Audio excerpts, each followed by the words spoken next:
Hey everybody, welcome back to game number 2 between oGs.TheWind and MakaPrime, and it is going to be on Xel'Naga Caverns. This is once again the G-Star All-Star Tournament, and we have as MakaPrime, he's going to be playing as the Blue Terran up here at the top right of Xel'Naga Caverns.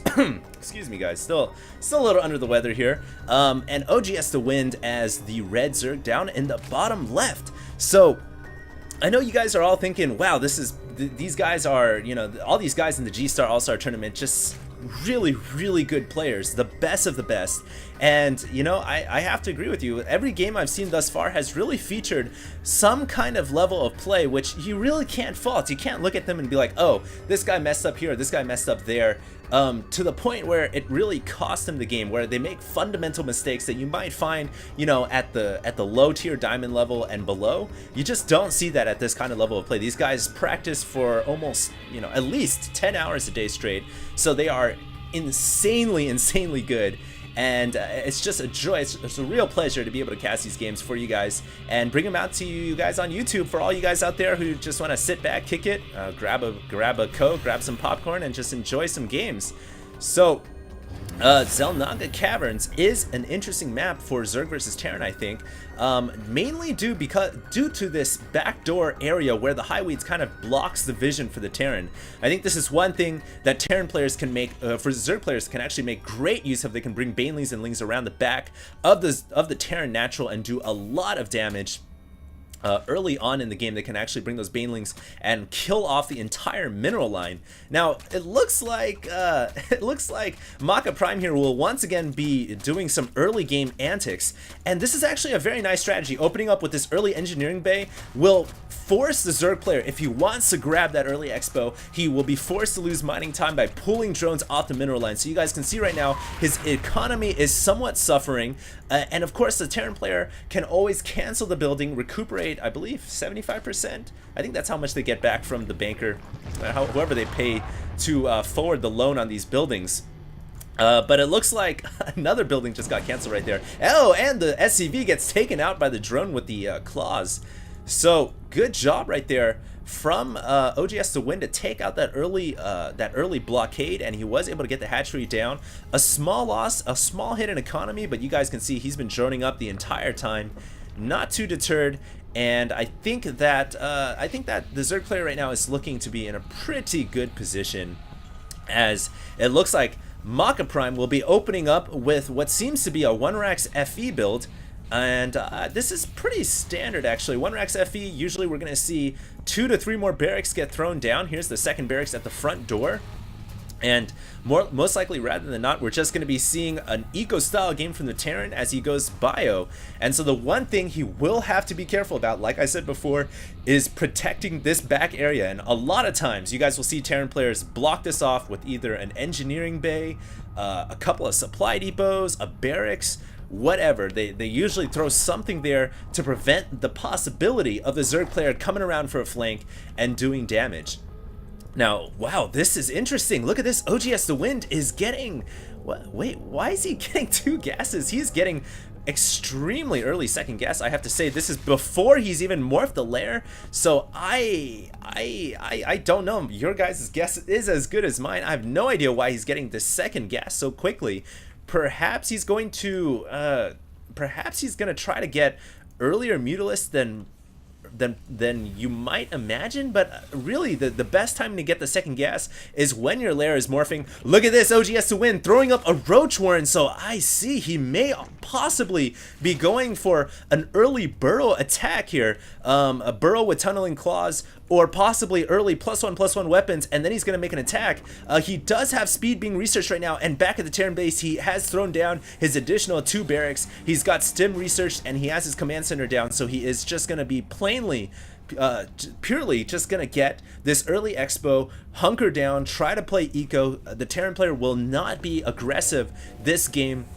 And it looks like the Zerg player, oGs.TheWind, is the one who may be opening up with some kind of aggression. An SCV gets its way into the Zerg base, and it did actually spot the dual geyser as well as the Roach Warren.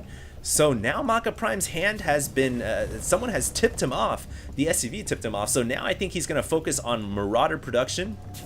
We should be seeing another tech lab getting thrown down on this barracks. I would be really surprised if MakaPrime does not get more Marauder production out. He has 2 on the way there. They just disappeared off the production tab. But those Marauders are going to be so key versus a mass amount of roaches. And I really think that may be the opening from the Wind here. He does have the Evo Chamber, which signals to me that he wants to get upgrades, and he's got a lot of gas saved up, 400 gas, and now he's getting a Baneling's Nest. So, alright guys, your guys' guess is as good as mine. I have no idea what is going on this game from either play. Well, actually I know what the Terran player is up to. I don't know what the Zerg player is trying to do. Is he trying to possibly fake out or psych out the Terran player by saying, hey, I'm gonna go for an early roach bust, but now it's not the case at all. I'm actually gonna go for Baneling's Nest. I have no idea what the Zerg is doing, so I'm very interested to see what is gonna happen. Unorthodox play, unconventional play is of course what makes StarCraft 2 so interesting to watch, and these South Koreans are so good at making a game entertaining. Here we have Speedy Gonzalez running out.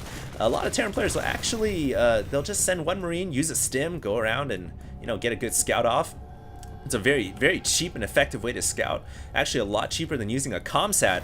And it looks like, oh, here we go. We have MakaPrime pushing out with his Marines and Marauders. And oGs.TheWind here could get caught off guard. No, no, no. I think he's got enough. 12 Banelings, 5 Roaches on the way. I think he should, yeah, he's going to have plenty to hold this off. And of course, the good creep spread does 2 things. It gives speed boost for the Zerg, and it gives vision for when the Terran player starts to walk onto enemy creep. So that is a 2+ bonus for that creep spread, and I think that MakaPrime, his attack, just using that to force the Zerg player to build more attacking units, not allowing him to drone up as much as most Zerg players like to do. So right now we're just really in that kind of macro game, sitting back, waiting for both players to strategically place their pieces, kind of like watching a game of chess as both players maneuver their units around and move the bishop, move the knight. They're trying to get themselves set up for the best possible position for when the battle happens. I guess that's not the best analogy, chess, because there's a battle that happens every single move almost. But yeah, both players just kind of building up and saving up their economy and building up their forces. So I just wanted to tell you guys, if you guys haven't tried out the public test realm or patch test realm, something like that, go try it out. It's really, really cool. I've been trying out new hotkeys. I've actually rebinded my whole keyboard, well, not my whole keyboard, but a lot of different units. I've actually made it so Q selects all queens now, which I think is pretty neat. And a lot of different hotkeys and different things that I've been doing with the new public patch test realm, and hopefully Blizzard will be releasing that live soon. I really think there's a lot of great changes. I encourage you guys to check it out. Of course, chat rooms are one of the main essentials that we've been waiting on for so long.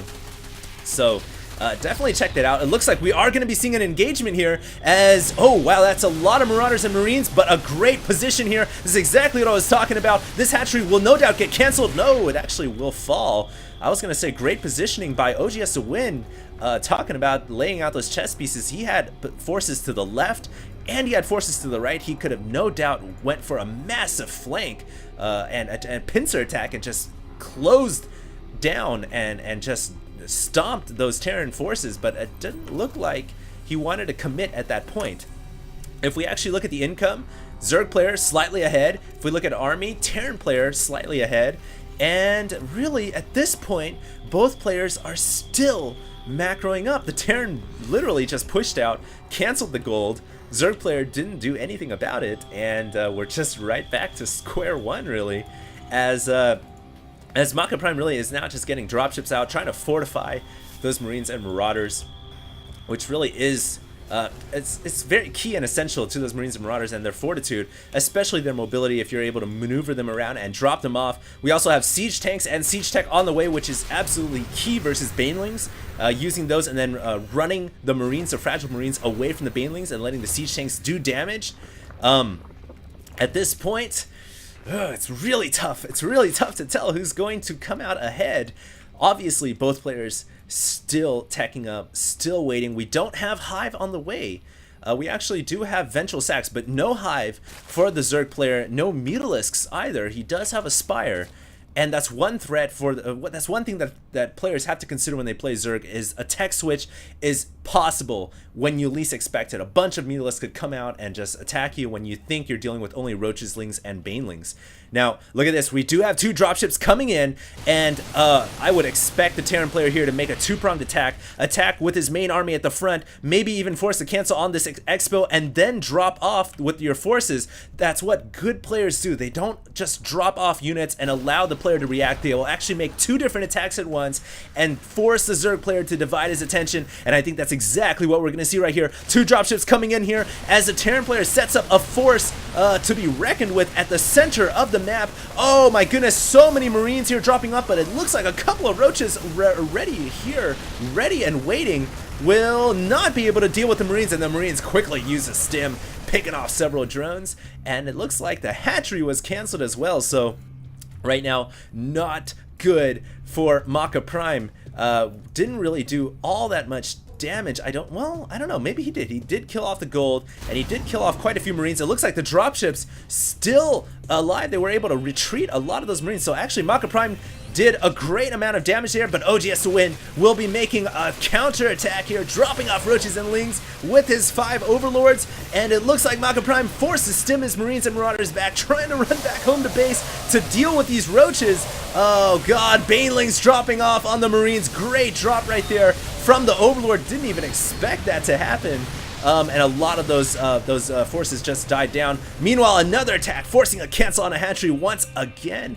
We have massive attacks going on all over the map right now as the Terran forces continue to march forward. MakaPrime now wants to take out this Expo. If we look on the income tab, the Zerg player is woefully behind, so these forces have done so much damage to the economy, but meanwhile, Banelings running in and once again holding off. For dear life, the Zerg player holds on, but his economy is in shattered ruins.